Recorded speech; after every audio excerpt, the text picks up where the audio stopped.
குழந்தைங்கள்ல இருந்து ரொம்ப பெரியவங்க வரைக்கும், அதாவது பல்லு முளைக்காத குழந்தைங்கள்ல இருந்து பல்லு விழுந்த வயசானவங்க வரைக்கும், எல்லாரும் விரும்பி பார்க்கக்கூடிய ஒரு விஷயம் அப்படின்னா, அது கார்ட்டூன்ஸ் தான்.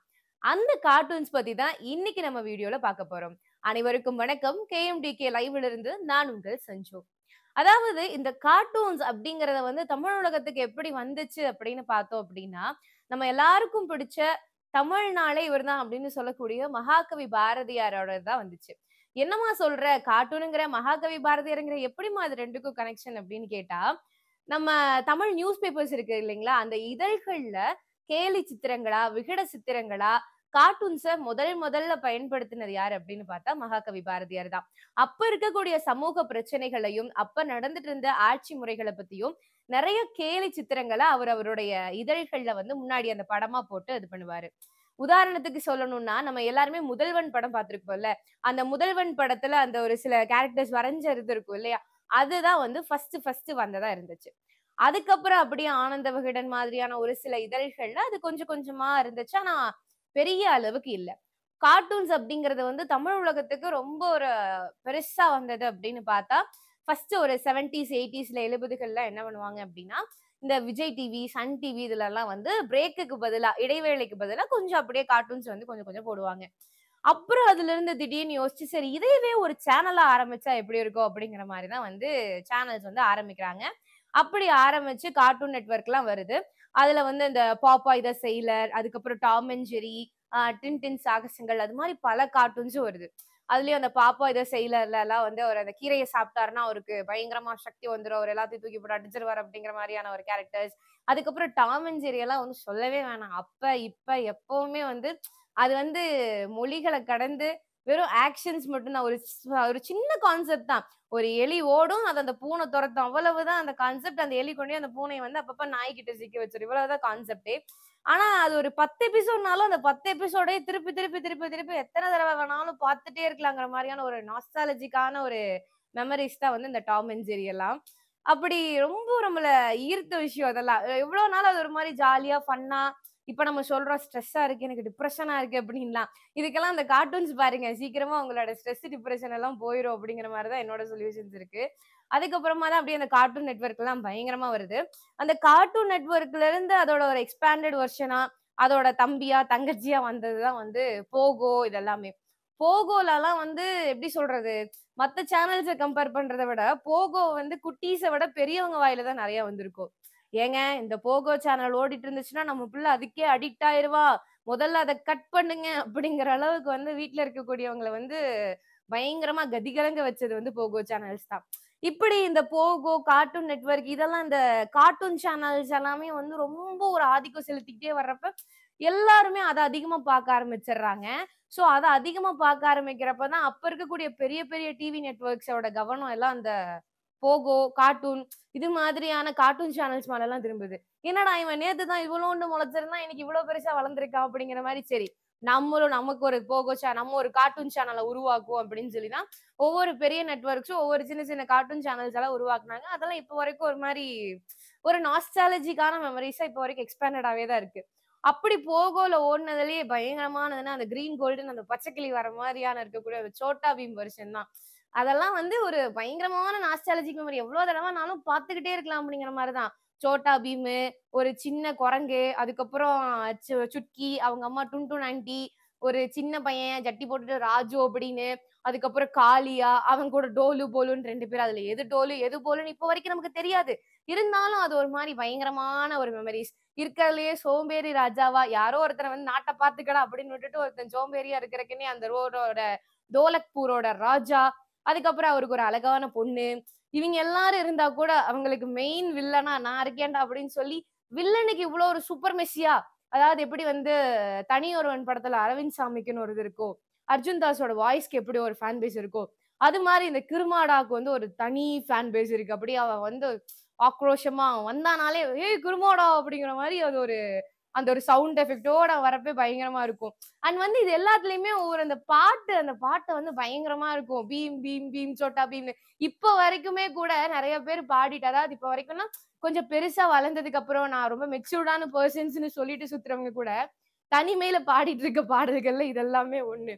இந்த பீம் பீம் பீம் பாட்டெல்லாம் வந்து அது ஒரு இன்பமான காதுல விழுகக்கூடிய விஷயங்கள்ங்கிற மாரிதான். அப்புறம் அப்படியே அதுலருந்து டெவலப் ஆயி வந்தோம்னா, சுட்டி டிவி, சன் நெட்வொர்க்ல இருந்து வந்தது தான் அந்த சுட்டி டிவி. அதுல வந்து நெறைய கார்ட்டூன்ஸ் எக்கச்சக்கமான கார்ட்டூன்ஸ் வந்து அதுல நெறைய இருக்கும். ஆ டோரா த எக்ஸ்ப்ளோரர், அதுக்கப்புறமா டிராகன் பூஸ்டர், ஜாக்கி சான், குளோரியாவின் வீடு, ஹைடி, ஆ அப்புறம் வந்து இது சிந்து பாத்துன் அற்புத தீவுகள். இந்த மாரி பல இதுவும் அதுல இருக்கும். அதுலயும் ஜாக்கி சான்லாம் சொல்லணும் அப்படின்னா, அதெல்லாம் ஒரு பயங்கரமான ஒரு இது. அப்படியே அந்த மந்திரக்கல் எடுத்ததும் நான்லாம் நெறைய டைம் யோசிச்சிருக்கேன். அந்த ஸ்கூல் டைம்ல ஹோம் ஒர்க்லாம் முடிக்காம போனப்பலாம், மேம் திட்டுவாங்கறப்போ, மேம் திட்டுறப்போ ஆரம்பிக்கிறப்ப, அப்படியே அந்த பாம்பு மந்திரக்கல்ல வச்சு நம்ம இன்விசிபிளா மாறிட்டா எப்படி இருக்கும்? இல்ல அந்த பன்னி மந்திரக்கல்ல வச்சு யாராவது கண்லயே எரிச்சுட்டா எப்படி இருக்கும்? அப்படிங்கிற மாரிலாம் நான் நெறைய டைம் திங்க் பண்ணியிருக்கேன். அதுக்கப்புறம் அந்த ஹீமா பை பை பாபிஷான் அங்கிள் சொல்ற டயலாக் ஆகட்டும், பீமா ஆகட்டும், ஜூ ஜூலி தான் வந்து பயங்கரமான ஒரு சூப்பரான கேரக்டரு. எப்படின்னா ஒரு ஜாலியா, சுட்டித்தனமா, கியூட்டா, திறமையா, பயங்கரமா இருக்கும். அதெல்லாம் பாக்க ச்சே நம்ம மட்டும் ஜூலியா இருந்திருந்தா எப்படி இருந்திருக்கும்? நமக்கும் ஜாக்கி மாரி ஒரு அங்கிள் இருந்திருந்தா எப்படி இருக்கும்? அப்படிங்கிற மாரிலாம் நெறைய அத கற்பனை உலகத்திலேயே வாழ வைக்கக்கூடிய ஒரு காலமா இருந்துச்சு. அண்ட் டோரா த எக்ஸ்ப்ளோரர் அதெல்லாம் வந்து நம்ம இப்ப சொல்றோம். இப்ப ஓரளவு கொஞ்சம் பெரியவங்க ஆனதுக்கு அப்புறமா, "என்னது இது அந்த பிள்ளைக்கு கண்ணு தெரியலையா? இப்படியே கேட்டுட்டே சுத்திட்டு இருக்கு" அப்படின்னு. ஆனா அது உண்மையாலுமே குழந்தைங்களுக்கு வந்து ரொம்ப லைக் பண்ணி பார்க்கக்கூடிய ஒரு விஷயம் தான். ஏன் அப்படின்னா, நான்லாம் சின்ன பிள்ளையா இருக்கப்ப, என் தம்பி நானும் உட்காந்து பார்க்கிறப்ப அவன்லாம் சொல்லுவான், "அதான் டோரா அங்க இருக்கு பாரு. குள்ள நரி அங்க வருது பாரு. டோரா அத எடுத்து ஒளிச்சு வை" அப்படிங்கிற மாரிலாம் அவன் அது கூட பேசுவான். அது ஒரு மாரி குட்டீஸ வந்து ரொம்ப கனெக்ட் பண்ணக்கூடிய ஒரு விஷயமா அந்த டோரா த எக்ஸ்ப்ளோரர்லாம் இருந்திருக்கு. இப்படியே அப்படி இப்படி அப்படி இப்படின்னு வந்துட்டு இருக்கக்கூடிய இந்த கார்ட்டூன் சேனல்ஸ் எல்லாம் எடுத்து பார்த்தோம் அப்படின்னா, இது எல்லாத்துலயுமே ஒரு சூப்பர் பவர் ஏதோ ஒண்ணு இருக்கு. மந்திரக்கல் ஆகட்டும், அல்லது பென்டனோட அந்த வாட்ச் ஆகட்டும், பாப்பாய்ஸோட அந்த கீரை டப்பா ஆகட்டும், அதுவும் பாப்பாய்ஸ்லலாம் வந்து எப்படி சொல்றது? அந்த பிரெட்டுக்கு பதிலா வந்து பன்ரொட்டி அப்படின்னு சொல்லி, அது ஒரு ஃபேமஸான ஒரு இது. பிரெட்ன்னு சொல்றதுக்கு பதிலா பன்ரொட்டின்னு சொல்லிட்டு சுத்துறது. இது மாரி எல்லாத்துலயுமே ஏதோ ஒரு சூப்பர் மெசி இருந்திருக்கு. ஆனா என்ன ஒண்ணுன்னா, நம்ம அப்ப பார்த்து வியந்திருப்போம்ல.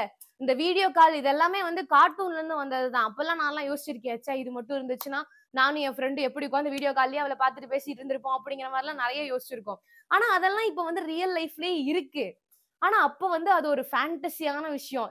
இமேஜினரி வேர்ல்ட்ல அப்படியே கற்பனை உலகத்துல நம்மலாம் மிதந்துட்டு இருக்கக்கூடிய விஷயம். சிம்பிளா சொல்லணும்னா பொம்மை டிவி, பொம்மை படத்துல இருந்ததெல்லாம் வந்து நெறைய விஷயம் வந்து இப்ப நம்ம கண்ணு முன்னாடி நடந்துட்டு இருக்கு. ஆனா அதெல்லாம் இப்ப ஒரு சாதாரண விஷயமா மாறிருச்சு. ஆனா நம்ம சைல்ட்ஹுட்ல நமக்கு ஒரு சூப்பர் மெர்சியா தெரிஞ்ச விஷயம். நம்மள அப்படியே பிரமிக்க வச்ச விஷயங்கள் தான் இது. ஆனா இப்ப இருக்கக்கூடிய கிட்ஸ் வந்து அது மாதிரியான பொம்மை டிவிகள்லாம் பார்த்தா அத சூப்பர் மெர்சியா எடுத்துக்கிறாங்களா? அது ஒரு அவங்களுக்கு ஒரு பெரிய விஷயமா இருக்கான்னா கிடையாது.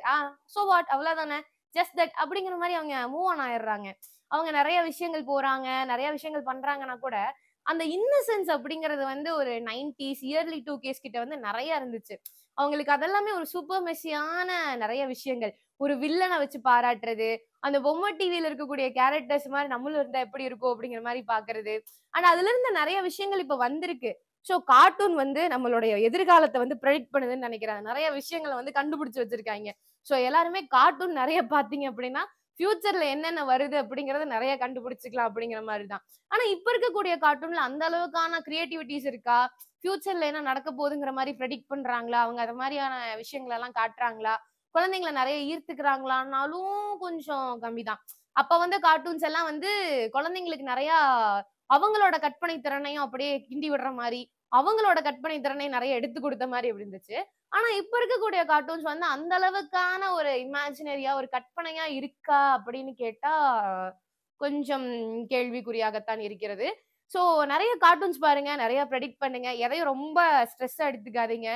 சிம்பிளா இதோட என்னன்னா கார்ட்டூன்ஸ் பாருங்க, ஜாலியா இருங்க, என்ஜாய் பண்ணுங்க. அவ்வளோதான். நன்றி, வணக்கம். சிம்பிளா இதுலருந்து நான் சொல்ல வர தத்துவம் என்னன்னா, ஏகப்பட்ட டிப்ரஷன் இருக்கு வாழ்க்கையில. ஏகப்பட்ட பிரச்சனை இருக்கு. அ பணமா பொருளாதாரம் ஆகட்டும், நெறைய விஷயங்கள் வந்து நமக்கு பிரச்சனை தான் இருக்கு. அத்தன பிரச்சனைகளுக்கு மத்தியிலயும், நெறைய கார்ட்டூன்ஸ் பார்ப்போம். நெறைய வந்து ஸ்ட்ரெஸ், டிப்ரஷன்ஸ் எல்லாம் கம்மி பண்ணிக்கலாம். கொஞ்சம் நம்மளும் குழந்தைங்களா மாறி, நம்மளோட இமேஜினரி வேர்ல்ட்ல, நம்மளோட சைல்ட்ஹுட் மெமரீஸ்க்கு போனோம் அப்படின்னா, நெறைய கார்ட்டூன்ஸ் பாருங்க. அது உங்களோட ஸ்ட்ரெஸ் எல்லாத்தையுமே நெறைய கம்மி பண்ணும். அந்த கார்ட்டூன்ஸோட சேர்ந்து நம்மளும் நெறைய விஷயத்த இமேஜின் பண்ணலாம்.